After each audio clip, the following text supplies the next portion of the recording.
That's right. Benjamin Netanyahu is well known for his affection for these deep late-night sessions. He often drags his own ministers to 3 or 4 in the morning cabinet votes.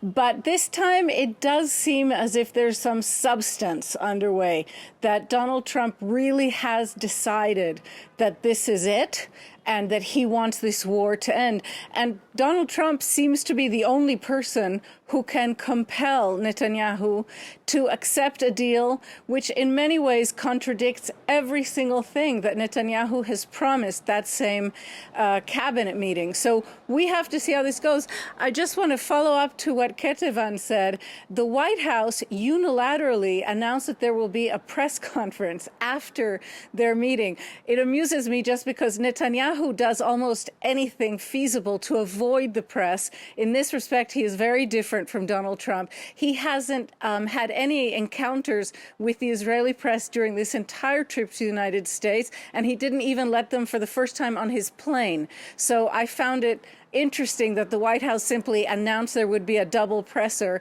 without so much as asking the Israelis about it. And in fairness, he's got good reason, since we've seen at previous press conferences, he's been upstaged by Donald Trump, one of them, I believe, gushing over Turkey's president or announcing talks with Iran.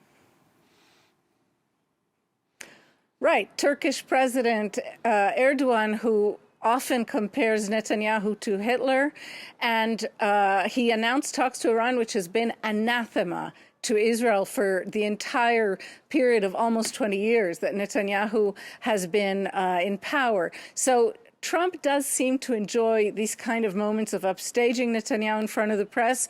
Obviously, we don't know what will happen today.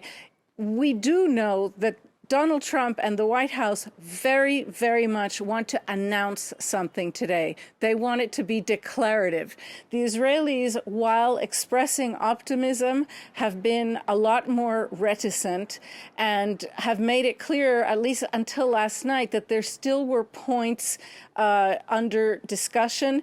Today, what we heard leaked from Netanyahu's entourage is that, in fact, many small changes were made at Netanyahu's demand.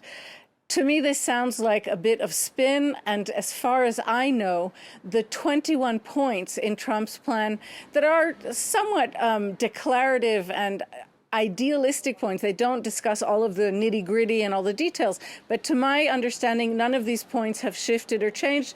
And I think in what has come as really difficult news for Israelis to swallow, this plan announced just recently by Donald Trump is not substantially in any way different from one proposed by the Biden administration about 18 months ago.